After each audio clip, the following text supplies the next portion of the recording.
But I will. I'm here to talk about the issue, and I think the issue should be spoken about. And not that I can predict anything you want, anything except for one thing, and that is the future. Though lately in the past it's been difficult even to predict the past. Also, we see people are changing history all the time about the past, but it really is. I will start after the things that were just mentioned before.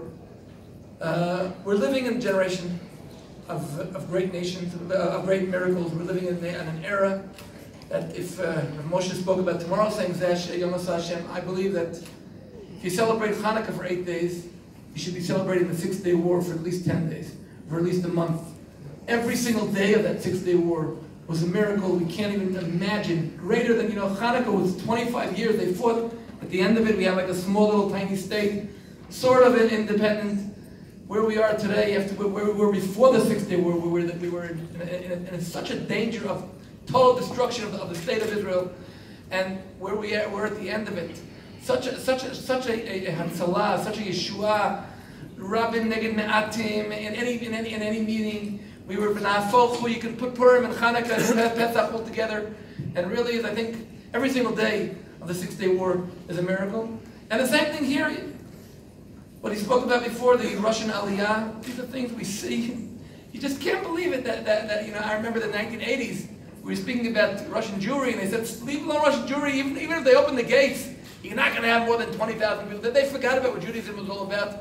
And suddenly we had, in a decade, Israel absorbed more than 1 million Jews. And that's really things, these things that in our time, I always say, if you meet a Jew here, it's like 80 years old, give him a big hug, because he saw nothing more than any other Jew ever in history. What the Am Yisrael went through in the past 80 years, greatest miracles of all times. And we went ahead, and of course, the peak of the whole thing was, of course, what we're going to be speaking about tomorrow, and that is Yerushalayim. And of course, we don't need the embassy here in Yerushalayim to prove that Jerusalem is our capital. Every single young couple in the past 1,000 years, Jewish couple got married and swore for Yerushalayim, knows that Yerushalayim is our capital, and so we don't need it. Maybe they need it to show that they're relevant to the fact. But something happened at the end of this process where we were going ahead. And suddenly, there became a new story. Today they use the word narrative. And if you heard the President of the United States yesterday speaking, he went to the holy place of the Christians. He was in the Church of the Holy Sepulchre. He was going to the Vatican. He was in Riyadh, right near Mecca. And he even went to the Western Wall, which for the past 50 years has been the holiest place of Jewish people for 2,000 years. There's been this misconception that we, for some reason, have totally changed. And whether you go up to Har or you don't go up to Har. The fact that I was once standing on Har HaZeitim, where there was a terror attack in Mumbai, and buses from Chabad, from people from all over the world were coming to the funeral of Gabi and Rivki.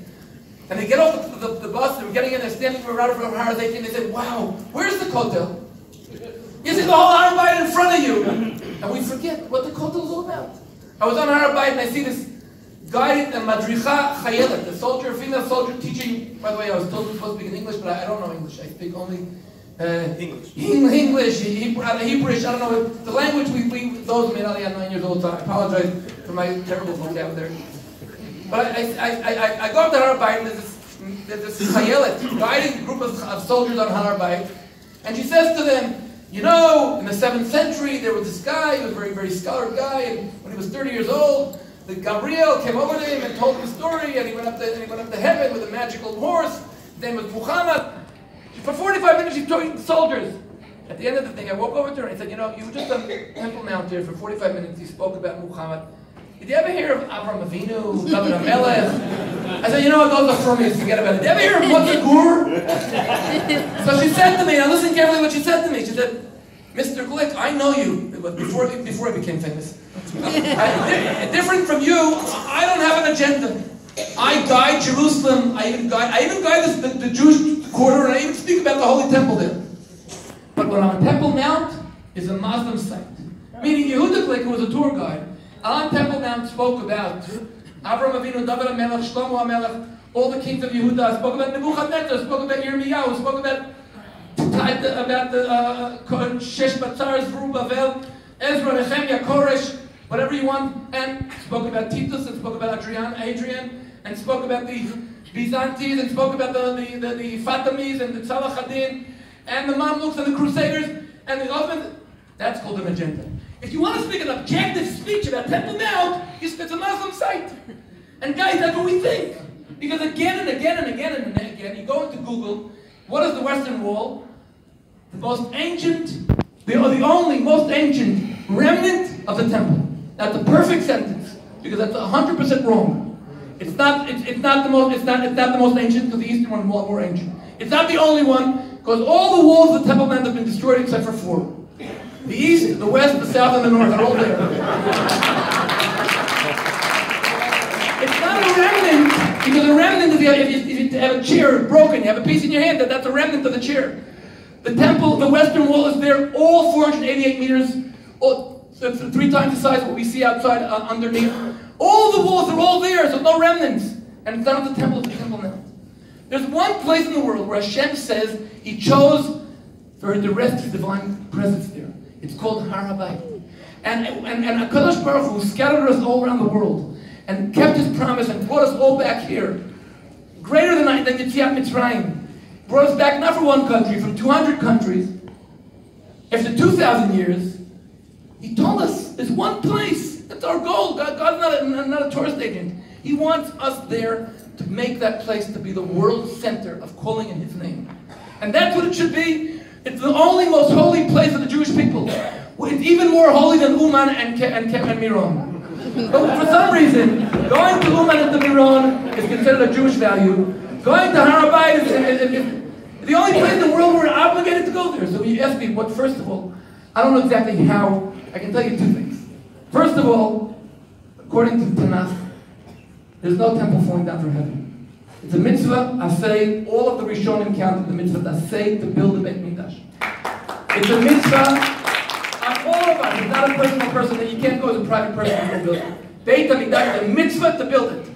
Agreed upon by the Ramban, Sefer HaChinuch, Smag, Rasak. Every one of those Monei mitzvot of the Rishonim counted as a mitzvah asay. Mitzvah asay. So we have to, and the goal is, it should be Beit Tfilah L'chol Ha'amim, that all the nations should come and recognize Hashem, and that's our job. And if today the place is a world center of terror, that's what a Chilul Hashem is. A place where Hashem, when the Torah said, what's Chilul Hashem? The Torah gives 2 examples. We just read about it a few weeks ago. If you swear in God's name, Lashav, in vain, it's called the Chilal Ta'at Shem Hashem, because you're using God's name in vain. The place where God said He rests His divine presence, that's called a Chilul Hashem. You know, today, everybody thinks Chilul Hashem. Chilul Hashem, if there's a guy, a Jew with a beard, walk crossing a red light. I even heard one person once told me, you know what a Chilul Hashem?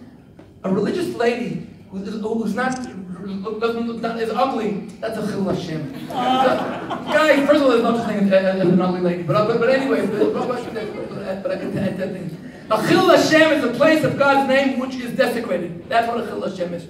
And if we leave it, and if we first of all educate our students, whether you go to Arbeit or not, and we'll talk about it in a few seconds, but first of all, change our understanding and not agree that the President of the United States says that the holy place for the Jewish people is the Kotel. This is a very important issue.